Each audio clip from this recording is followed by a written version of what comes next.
जब मेरी मंगनी आमिर से हुई थी तो आशना ने तो मेरे कान ही खा कर रख दिए थे। मंगनी के फ़ौरन बाद ही मेरी ननद आशना ने मुझसे दोस्ती कर ली थी।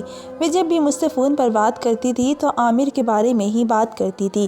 कहती थी कि मरियम, आमिर को ये पसंद है, उसे ये पसंद है, वे ठंडा खाना नहीं खाते हैं, अपने कामों से उसे ज़्यादा भी कमी पसंद नहीं है, ऊँची आवाज़ में कोई बात नहीं सुनता है, उसे कम चीज़ कभी भी पसंद नहीं आती, किसी के झूठे गिलास में वे पानी तक नहीं पीता है, ना ही आज तक उसने कभी किसी के इस्तेमाल की हुई चीज़ को इस्तेमाल किया है। उस एक महीने में आशना मेरा अच्छा खासा दिमाग खा चुकी थी। मैं चुपचाप उसकी बातें सुन ही सकती थी। लेकिन जब मेरी शादी हुई तो आमिर के हवाले से बहुत ही ज़्यादा डरी हुई थी। वजह शायद सिर्फ आशना की बातें थी जो उस वक्त मेरे दिमाग में घूम रही थी, क्योंकि आशना की बातें सुनकर जो नक्शा मेरे लिए आमिर के लिए आया था वे तो एक रूड हीरो जैसा था। आशना ने मुझे ऐसे बताया था कि आमिर अपनी नाक पर मक्खी भी ना बैठने देता। जब मुझे कमरे में लाकर बिठाया गया तो मुझे एक अजीब सी घुटन का एहसास हो रहा था। बार बार सामने लगे ड्रेसिंग टेबल पर लगे शीशे को मैं अपने आप को देख रही थी।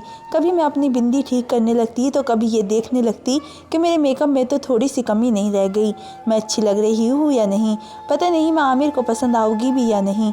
ऐसे ख्यालात मुझे इसलिए आ रहे थे क्योंकि स्टेज पर जब आशना मेरे साथ फ़ोटो खिंचवा रही थी तो वे यही कह रही थी कि आपने भाभी कैसा मेकअप करवा लिया है, आमिर भाई तो आपको एक नज़र भी नहीं देखेंगे।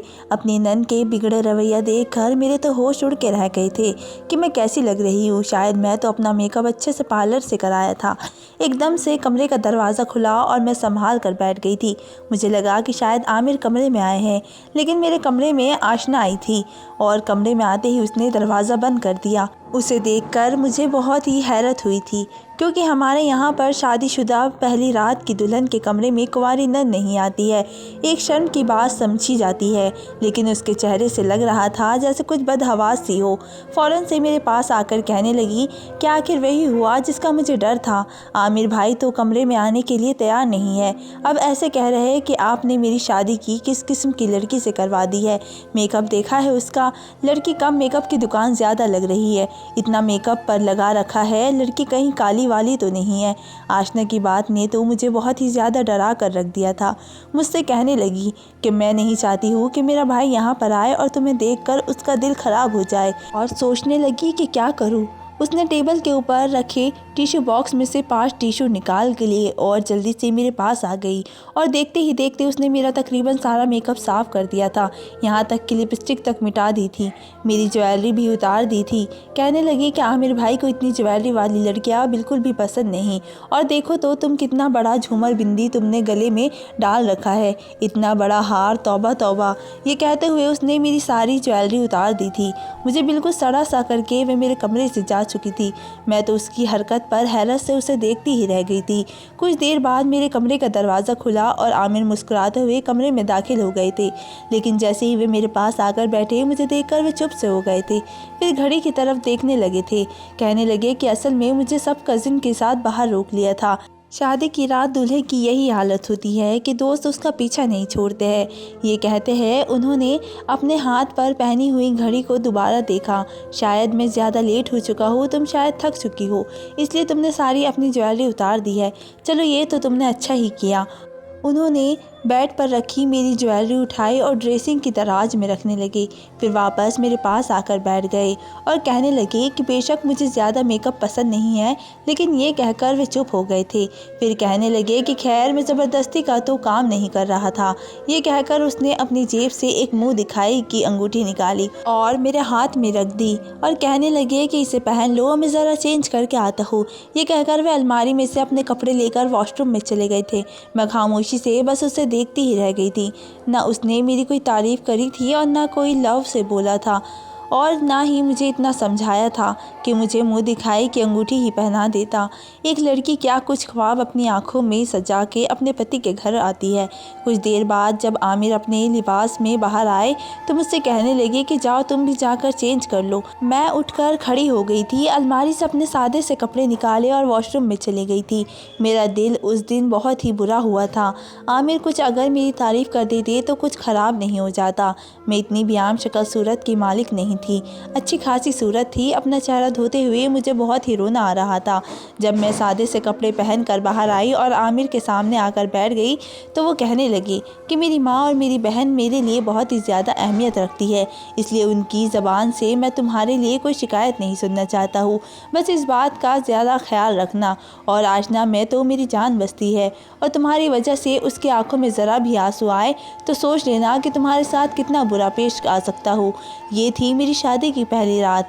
शादी की रात है। इस रात को तो पति अपनी बीवी को अहमियत देता है, मोहब्बत भरी बातें करता है, उसकी तारीफ़ करता है, लेकिन इस रात को यादगार बनाने के लिए जो कुछ कर सकता है वह सब कुछ करता है। लेकिन आमिर को ऐसे वक्त में भी अपने माँ और अपनी बहन का ख्याल था। मैं इसे मिजाज की लड़की ना थी कि ससुराल में आते ही सास और नंद से झगड़ा कर शुरू कर देती। लेकिन आज की रात क्या था कि अगर आमिर मेरे साथ ये सब कुछ ना करते, बल्कि वे कहता कि जो मैं सुनना चाहती थी। अभी वे मुझे अपनी बहन की बातें सुना ही रहा था कि कमरे के दरवाजे पर दस्तक होने लगी। बाहर मेरी सास खड़ी थी। कहने लगी कि आमिर, आशना की तबीयत बहुत ही ज़्यादा ख़राब हो रही है, जल्दी से तुम बाहर आ जाओ। ये सुना था कि आमिर फ़ौरन से उठकर कमरे से बाहर निकलकर चले गए थे। रात के इस वक्त आशना को क्या हो चुका था मुझे कुछ समझ में नहीं आ रहा था, लेकिन उसके रोने की आवाज़ मुझे अपने कमरे तक सुनाई दे रही थी। मैं अपने बेड से उठकर खड़ी हो गई और धीरे धीरे से चलते हुए कमरे के दरवाजे तक पहुंची। मैंने धीरे से कमरे का दरवाज़ा खोलकर सामने आशना के कमरे से रोने की आवाज़ आ रही थी। आमिर बार बार अपनी बहन से पूछ रहे थे कि क्या हुआ है आशना। कहने लगी, आमिर कहीं मत जाओ, मुझे बहुत ही ज़्यादा डर लग रहा है, प्लीज़ मत जाओ, वे आ जाएगा, वे मुझे मार डालेगा। आशना की आवाज़ ज़्यादा डरी हुई लग रही थी। पता नहीं वो किसकी बातें कर रही थी, किसके आने का उसे डर था जो उसे इस तरीके से डरा रहा था। मेरी सास भी आशना के कमरे में ही मौजूद थी। दोनों ही आशना से कह रहे थे कि यहाँ पर कोई नहीं आएगा, लेकिन वे रोए जा रही थी। मुझे पता है आमिर, तुम दोनों जैसे कमरे से बाहर जाओगे वे वैसे ही आ जाएगा, वे मुझे नहीं छोड़ेगा। प्लीज़ आमिर मेरे पास बैठ जाओ, मुझे यूँ अकेला मत छोड़ो। मैं धीरे धीरे चलती हुई आशना के कमरे में आ गई थी। मेरी सास के भी आंसू बह रहे थे। वह आशना के पास बैठी थी। आमिर आशना के सामने बैठा हुआ था। आशना ने उनके दोनों हाथ पकड़ रखे थे। बहुत ही ज़्यादा डरी हुई थी वे। मैं भी कमरे में आ गई थी। मुझे देखकर आमिर और मेरी सास से दोनों ही कहने लगे कि आओ आओ मरियम। मुझे देखकर आशना ने जल्दी से आमिर के हाथ छोड़े तो मैंने कहा कि क्या बात है आशना। मैं उससे बहुत ही प्यार से बोल रही थी। मैं उसके बराबर में जाकर बैठ गई, उसका सर सहलाने लगी, उसके आंसू साफ करने लगी थी। पता नहीं बेचारी के साथ क्या मसला था। मैंने उसे अपने गले लगा लिया। मेरे गले लग कर वह रोने लगी थी। मेरी ज़रा से प्यार पाकर कहने लगी कि मरियम मुझे माफ़ कर दो, मैं तुम्हारी आज की रात बर्बाद कर दी है, लेकिन ये मेरे बस में नहीं है। मैंने कहा कि कोई बात नहीं, बस तुम अब सोने की कोशिश करो। मैं सास और आमिर से कहा कि वे दोनों जाकर अपने कमरे में सो जाए, आशना के साथ मैं सो जाऊंगी। ये सुनकर मेरी सास और आमिर ने मुझे अजीब सी नज़रों से देखा था। वे दोनों ही कमरे से बाहर जा चुके थे। मैं आशना के पास लेट गई थी। वे मेरा हाथ जोड़कर पकड़ के सो गई थी। मेरी आँख सुबह जब खुली तब आशना सो रही थी। हल्की हल्की रोशनी सी शुरू हो चुकी थी।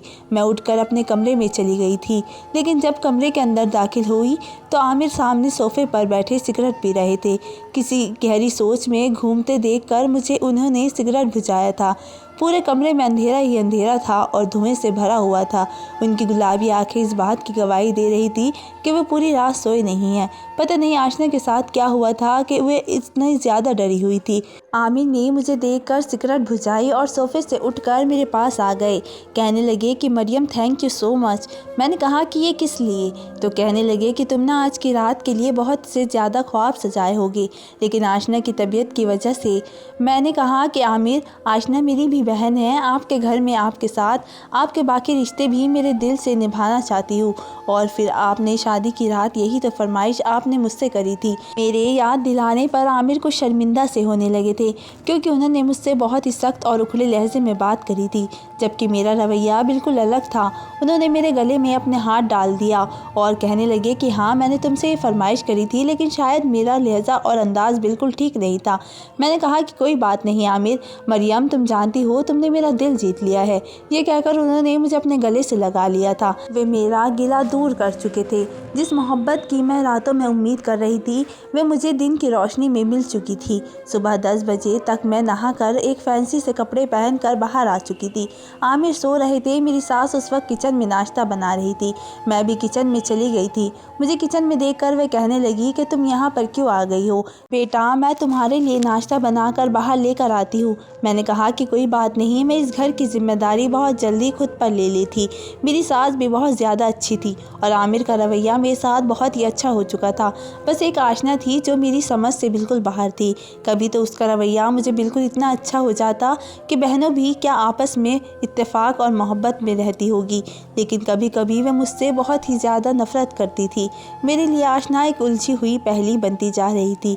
उस दिन का वाक़या जब भी मेरे दिमाग में आता था तो मुझे एक अजीब और गरीब सी बातें मन में आने लगती थी कि कहीं आशना के साथ कोई ऐसा गलत हादसा तो नहीं हो गया, क्योंकि उस रात आमिर भी नहीं सोए थे। मैंने उसके बाद अपनी सास से बातों ही बातों में कई बार पूछना चाहा, लेकिन वह बात को बदल देती थी। मुझे ये महसूस होता था कि मेरी इतनी अपनाईपन के बाद भी कोई भी मुझे ये नहीं बताना चाहता कि आशना के साथ क्या मसला हुआ था और क्यों हुआ था। दूसरी तरफ आशना का रवैया भी कुछ अलग सा था। मैं कभी भी उससे मोहब्बत से बोल देती थी कि कभी मुझे वह ऐसे देखती थी जैसे जान से मार देगी। मैं उससे पूछती थी कि क्या बात है, तो आशना कह देती थी कोई बात नहीं, बस तुम्हारी किस्मत पर थोड़ी सी जलन होती है। तुम्हें बहुत ही प्यार करने वाला पति मिला है। मुझे लगा कि शायद उसे भी आमिर और मुझे देखकर शादी की ख्वाहिश लग रही है। वह काफ़ी अच्छी शक्ल की लड़की थी। मुझे हैरत थी कि उसका अभी तक कोई रिश्ता कैसे नहीं आया था, या उसकी शादी की बात कोई घर में क्यों नहीं चलाई जाती थी। उम्र में तो वे मेरी बराबर की थी या फिर मुझसे 1 साल बड़ी होगी, लेकिन ऐसा होता है कि भाभी कम उम्र हो और शादीशुदा भी हो तो नंद भी शादी की ख्वाहिशमंद हो जाती है। मुझे लगा था कि मेरी नंद अपने भाई का प्यार देखकर उसके दिल में भी अपनी शादी की उमंग जाग उठी है, और ये नॉर्मल सी बात थी। उन्हीं दिनों मेरे भाई के भी मेरे घर में बहुत ही ज़्यादा चक्कर लगने लगे थे। कभी वह आम की पेटी लेकर आ जाता तो कभी अपनी मिठाई की दुकान से मुझे मिठाई ला कर दे देता कि मैंने सोचा कि तुम्हारा दिल चाह रहा होगा खाने को। मैंने महसूस किया था कि जैसे ही उसकी नज़रें आशना पर टिकने लगी है। आशना बहुत ही अच्छी लड़की थी, मुझे बहुत ही पसंद भी थी। एक बार मैं मायके गई तो मैं इमरान से पूछ लिया कि अब ऐसी कौन सी वजह है कि मेरे ससुराल में उसके चक्कर इतने लगने लगे हैं। मेरी बात सुनकर वह शर्मा कर अपना सर खुजाने लगा और मुझे भी मुस्कुराकर देखने लगा था। वह मेरा भाई था और मैं उसके दिल की कैफियत से बहुत ही अच्छी वाकिफ़ थी। कहने लगा कि मुझे तुम्हारी नंद बहुत पसंद है, तुम बात करो ना आमिर भाई से मेरे लिए। मैंने कहा कि क्यों नहीं, आशना तो मुझे भी बहुत ही पसंद थी, अच्छा है कि वे मेरी भाभी बन जाए। जब ये बात मैंने अपनी सास से कही तो वे भी बहुत ही खुश हो गई थी। कहने लगी कि जब तुम इतनी अच्छी हो तो तुम्हारे घर वाले भी बहुत अच्छे होंगे। मुझे तो इस रिश्ते पर कोई एतराज़ नहीं है। मैं तो रात को ही आमिर से बात करती हूँ, लेकिन जब ये बात उन्होंने आमिर से करी तो वे चुप से हो गए थे। कहने लगे कि मुझे नहीं लगता कि इमरान आशना के लिए मुनासिब है। ये बात सुनकर मेरा दिल गुस्सा हो गया था। मेरी सास कहने लगी कि ऐसी भी कोई बात नहीं है, अच्छा खासा कमाता है, शक्ल सूरत का भी अच्छा है और फिर देखा भाला घर है। और मैं इनकार की वजह समझ नहीं पा रही थी। मेरे भाई में कोई ऐसा भी ऐब नहीं था, हालांकि पहले वो खुद उसकी तारीफ़ करते हुए नहीं थकते थे। कहते थे कि इमरान बहुत अच्छा लड़का है, उसकी आदत भी बहुत ही अच्छी है, कमाता भी है। लेकिन जब उनकी बहन की बात आई तो उन्होंने साफ मना कर दिया, बल्कि खाना भी बीच में छोड़ दिया। कहने लगे कि मुझे रिश्ता बिल्कुल भी अच्छा नहीं लगता है। ये कहते हुए वो अपने कमरे में चले गए थे। उस वक्त आशना अपने कमरे में मौजूद थी। उसे तो इस बात की भी भनक नहीं पड़ी थी। मेरा दिल इतना बुरा हुआ है कि मेरी आंखों से आंसू झलक पड़े थे। मैंने कितने प्यार से अपने भाई के लिए रिश्ता मांगा था और मेरी सास को भी कोई एतराज़ नहीं था। पता नहीं कि आमिर को क्यों इनकार कर दिया। मेरी माँ कहने लगी कि मैं दोबारा आमिर से बात करूँगी, तुम दिल बुरा मत करो। मैंने कहा कि कोई बात नहीं है, रिश्ते का तो होना है हो जाएगा और नसीब में हुआ तो होती है। लेकिन दूसरे दिन जो हुआ था मैं सोच भी नहीं सकती थी। इस बात की खबर आशना तक पहुंच गई थी तो बड़े गुस्से से मेरे कमरे में आई और कहने लगी कि तुम चाहती क्या हो, क्या सोच के तुमने अपने लफंगे भाई का रिश्ता मेरे लिए मांगा है। वे कौन है, जो उसकी हैसियत क्या है। मैं जानती हूँ कि तुम्हारी क्या चाल है। मीठी छुरी बनकर तुम मुझे डस रही हो, आमिर के सामने मुझसे हमदर्दी जताती हो और मुझे मुझे अपने भाई के साथ रवाना करने के चक्कर में हो ताकि मेरे घर से चली जाऊँ। मैंने कहा कि आशना, तुम्हें क्या हो गया है? तुम्हारी सारी ज़िंदगी तो यहाँ पर नहीं रहना, तुम्हारी शादी तो होनी है। मुझे नहीं पता था कि तुम्हें इमरान का रिश्ता इतना बुरा लगेगा। वे कहने लगी कि मुझे नहीं करनी है शादी किसी से भी, ना ही मुझे अपना घर छोड़कर जाना है। मैं हमेशा यहीं पर रहूँगी। आइंदा मेरे लिए अपने भाई का रिश्ता ना ही अपने किसी ख़ानदान वाले का रिश्ता लेकर आना एहसान होगा। मैं जैसी ज़िंदगी जी रही हूँ, मैं जैसी ज़िंदगी गुजार रही हूँ, मुझे गुजारने दो, मेरा भला मत करो। मैं नहीं जानती कि आशना इस तरह से रूप भी ला सकती थी। मैंने इमरान को फ़ोन करके कह दिया कि आशना तुमसे शादी नहीं करना चाहती। उसने साफ इनकार कर दिया है। आमिर का नाम मैंने उसके सामने नहीं लिया था। मैं नहीं चाहती थी कि मेरे घर वालों की नज़रों में मेरे पति की इज्जत कम हो जाए। इमरान कहने लगा कि क्यों नहीं चाहती?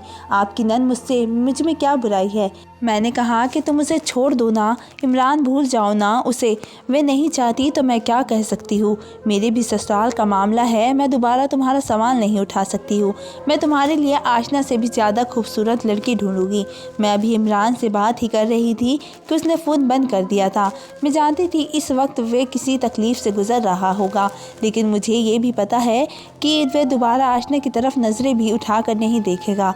और ऐसा ही हुआ था। इमरान दोबारा मेरे घर पर नहीं आया था, लेकिन मैंने ये चीज़ नोट करी थी। जब भी आशना के लिए कहीं पर रिश्ता की बात होती तो आशना बड़ा बुरा हाल कर देती थी और आमिर भी मना कर देते थे। मुझे उन दोनों बहन भाइयों की ये बात बिल्कुल भी समझ में नहीं आती थी। एक दिन तो मेरी सास उनके सामने रोने लगी थी कि बेटा तुम चाहती क्या हो? क्यों तुमने आशना को इतना सर पर चढ़ा रखा है? जो भी रिश्ता आता है या तो वो तुम इनकार कर देते हो या फिर आशना मना कर देती है। वे तो शादी का नाम तक नहीं सुनना चाहती है। जबकि मैं शादी को कहती हूँ तो चीखने चिल्लाने लगती है, अपने कमरे में चीज़ तोड़ने लगती है। कहती है कि मैंने आपका क्या बिगाड़ा है कि जो मुझे आप इस घर से निकालना चाहती है। अगर मैं इस घर से जाऊँगी तो मैं मर जाऊँगी। मुझे अपनी बेटी की हालत नहीं देखी जाती है। मुझे लगता है कि वह पागल हो जाएगी। मैं तुमसे कहा भी था कि उसे एक अच्छे से डॉक्टर को दिखा दो। पता नहीं उसे कौन से जिन भूत नज़र आते हैं। मैं तो कोई मौलाना के पास भी जा चुकी हूँ। पता नहीं इसे कौन सा जिन दिखाई देता है जिसे देखकर ये बेकार हो जाती है। कहती है कि वो मुझे मार डालेगा। अपनी सास की मुझे ये बातें सुनकर तो आशना पर शक होने लगा था। इसका मतलब था कि उसे पर किसी भूत का साया था। तभी तो वैसी थी। मुझे याद आने लगा कि जब कोई जिन आशिक हो जाए तो वह लड़की ऐसे ही हो जाती है। वह जिन चाहता ही नहीं है कि उस लड़की को कोई और शादी करे या उस लड़की की शादी हो। आमिर ने कोई जवाब नहीं दिया। बस उसने तो ये कहा था कि जब वे शादी नहीं करना चाहती तो उसके साथ ज़बरदस्ती क्यों कर रहे हो? अगर आपके साथ ज़बरदस्ती करी जाए तो आप क्या करेगी? कितनी तोड़फोड़ करेगी? वह पूरा घर सर पर उठा लेगी। उसके हाल पर ही छोड़ दो। सास कहने लगी कि ऐसे छोड़ दूँ मैं? बेटा, शादी की भी तो एक उम्र होती है। आज तो उसके लिए अच्छे रिश्ते आ रहे हैं, साल गुजर गए तो दिन भी बहुत ही मुश्किल हो जाएगा। मेरी सास की बात भी बिल्कुल ठीक थी। लड़कियों की शादी की एक उम्र होती है और वक्त गुजर जाए तो बहुत ही मुश्किल हो जाता है। लेकिन पता नहीं आमिर और आशना ये बात क्यों नहीं समझ रहे थे। अगर आशना के साथ कोई ऐसा मसला भी था तो उसका इलाज होना चाहिए था। रात को जब मैं ये बात आमिर से कही तो वे कहने लगे कि उसके साथ ऐसा कोई मसला नहीं है, कोई जिन उसके ऊपर नहीं है, बस थोड़े से अलग दिमाग की है। शादी नहीं करना चाहती तो क्या हुआ? अभी उसके हाल पर नहीं छोड़ सकती है। बहुत सी लड़कियां शादी नहीं करना चाहती, ऐसी ज़िंदगी गुजार लेती है। मुझे आमिर की ये बात बहुत ही बुरी लगी थी। मैंने कहा कि आप कैसे ये कह सकते हैं कि ये भी कोई ज़िंदगी है जिसे आप अपने बहन के लिए सोच रहे हैं। उन्होंने मुझे कोई जवाब नहीं दिया था, बल्कि तकिया अलग रखा और सोने के लिए लेट गए थे। उसी रात जो कुछ मैंने देखा, मेरे तो होश उड़ के रह गए थे। मेरी रात को आँख खुली तो आमिर कमरे में नहीं थे। ये देखकर तो मैं डर गई थी कि इस वक्त वे कहाँ पर जा सकते हैं। मुझे प्यास की शिद्दत भी महसूस हो रही थी, इसलिए मैं कमरे से उठकर बाहर आ गई थी। फिर मैं फ्रिज से पानी की बोतल निकाल कर पानी पिया तो मुझे आशना के कमरे से हंसने की बातें करने की आवाज़ आ रही थी। मेरा दिल डर से काँपने लगा। मुझे लगा कि शायद उस पर फिर से किसी जिन का असर हुआ है। अकेले में बातें कर रही थी, लेकिन दूसरी आवाज़ सुनकर तो मेरे होश उड़ गए। दूसरी आवाज़ तो बिल्कुल आमिर की थी। उस वक्त वह आशना के कमरे में क्या कर रहे थे और उस वक्त उसने अपनी बहन के कमरे में होने का क्या मकसद था? जब मैंने दरवाजे के पास आई तो जिस तरह से उनकी बातें करने की बीच आवाज़ आ रही थी, वे बहन भाई के रिश्ते पर एक धब्बा थी। मैं अपने कमरे में आ गई थी। मेरा सर पूरी तरीके से चकरा रहा था। ये कैसा रिश्ता था? क्या कोई भाई अपनी बहन से और कोई बहन अपने भाई से ऐसी बातें नहीं कर सकती जो जैसी बातें हो उन दोनों के बीच हो रही थी। मुझे लगा कि मेरे दिमाग की नस फट जाएगी। मेरे आंसू रुकने को तैयार नहीं थे। मैं रोई जा रही थी। 1 घंटे बाद जब आमिर कमरे में आए तो मुझे जागता हुआ देखकर बुरी तरह से घबरा गए थे। मुझे रोता हुआ देखकर कहने लगे कि तुम्हें क्या हुआ है? मैंने कहा कि आप कहाँ से आ रहे हो? मेरी बात सुनकर वे नज़रें चुराने लगे थे। मैं खड़ी हो गई थी। मैंने कहा कि आमिर, आप और आशना में सोच भी नहीं सकती कि कोई भी इतना गिरा हुआ कैसे हो सकता है।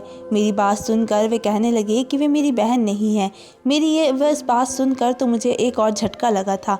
मैंने कहा कि कहने का मतलब क्या है आपका? वे कहने लगे कि जिन्हें तुम मेरी माँ समझती हो वे मेरी चाची है और आशना उनकी बेटी है। मेरे पापा का बचपन में ही इंतकाल हो चुका था, इसलिए मेरी चाची ने मुझे बेटा समझ कर पाला था। मैंने भी आशना को अपनी बहन ही समझा था। लेकिन कब हम दोनों के बीच में मोहब्बत हो गई थी, ना तो उसे पता चला था और ना ही मुझे पता चला था। पहली बार जब इस बात का अंदाज़ा उस वक्त हुआ जब मेरी शादी तुमसे थी। आशना को भी इस वक्त एहसास हुआ कि वे मेरे बगैर नहीं रह सकती है, इसलिए उसने जो कुछ कहा था वे सब एक ड्रामा रचाया था। उसने ना तो कोई जिन का मसला है और ना ही उसे कोई दौरे पड़ते हैं। वे तो बस तुम्हें मेरे साथ बर्दाश्त नहीं कर सकती है। जिस दिन मैंने तुमसे शादी के लिए जाना था तो रात वे मेरे साथ गले रखकर बहुत ही ज़्यादा रो रही थी। कहने लगी कि मैं मर जाऊंगी आमिर, ये शादी मत करो। जब से तुम्हारी मंगनी हुई थी तब से मुझे अंदाज़ा हुआ था कि मैं तो तुम्हारे बिना रह ही नहीं सकती, और बहन कहने से पहले वो बहन नहीं हो जाती, ना ही वो मेरे सगे भाइयों में से थी। मैं मुँह भोले बहन भाइयों का आपस में कोई ताल्लुक नहीं रहता, लेकिन उस वक्त मुझे बहुत ही देर हो चुकी थी। मैं नहीं चाहता था कि तुम्हारी शादी रुक जाए और तुम्हारी हर जगह बेइज्जती हो जाए, इसलिए मुझे तुमसे शादी करनी पड़ी थी। कहने लगा कि रात को आशना के साथ जो कुछ भी हुआ वे सब आशना ने ड्रामा रचाया था। वह नहीं चाहती थी कि मैं उस रात तुम्हारे साथ वक्त गुजारूं, और उसी रात मुझे भी मालूम हो गया था कि मैं आशना के बिना नहीं रह सकता हूँ। लेकिन मैं तुम्हें छोड़ने का इसलिए भी नहीं सोच सकता था क्योंकि तुम भी बहुत ही अच्छी लड़की हो। तुमने कभी भी मुझसे शिकायत का कोई मौका नहीं दिया है। कहने लगा कि मैं चाची को मना लूँगा, बस तुम मुझे आशना से शादी करने की इजाज़त दे दो, क्योंकि ना मैं तो उसको किसी के साथ बर्दाश्त नहीं कर सकता हूँ और ना ही किसी के साथ वे शादी कर सकती है। मुझे कानों पर अपने यकीन नहीं आ रहा था। मैंने कहा कि अगर आप लोगों का ऐसा ही कोई इरादा था तो फिर मेरी ज़िंदगी के साथ क्यों तुमने खेल खेला है। वे कहने लगा कि शादी के बाद मुझे एहसास हुआ तुम बहुत ही अच्छी लड़की हो, मैं तुम्हें तलाक नहीं देना चाहता हूँ, लेकिन ये भी सच है कि मैं आशना को भी कभी नहीं छोड़ सकता हूँ। मैंने कहा कि आपको इस बात का अंदाज़ा है कि ये समाज क्या थूकेगा आप लोगों के ऊपर। दुनिया के सामने आप बहन भाई का रिश्ता निभा रहे हैं। आमिर कहने लगा कि मुझे किसी भी कोई परवाह नहीं है, मुझे तो बस ये बताओ कि तुम आशना को सौतन के रूप में बर्दाश्त कर सकती हो या फिर मैं तुम्हें तलाक दे दूँ। तुम्हारे पास 2 रास्ते हैं। आमिर ने जो मेरे सामने 2 रास्ते रखे थे उनमें मैं किसी को भी एक को चुनना बहुत ही मुश्किल था। मैं किसी एक अमीर घराने से ताल्लुक़ नहीं रखती थी। मेरी और भी 2 बहनें थीं। अगर तलाक का टीका लेकर मायके में चली जाती तो मेरे साथ साथ मेरी 2 बहनें भी अपने आने वाले रिश्तों के लिए सवाल बन जाती। बड़ी बहनें जाने क्या क्या मुझे तलाक लेकर बैठ गई। और दूसरा रास्ता भी मेरे लिए आसान नहीं था क्योंकि आमिर की मोहब्बत आशना थी। मैंने कोई जवाब नहीं दिया। और आप मुझे बताइए कि मुझे कौन सा रास्ता लेना चाहिए। तो दोस्तों, आपको मेरी कहानी कैसी लगी मुझे कमेंट करके ज़रूर बताएं। मिलते हैं एक नई वीडियो के साथ, तब तक के लिए धन्यवाद।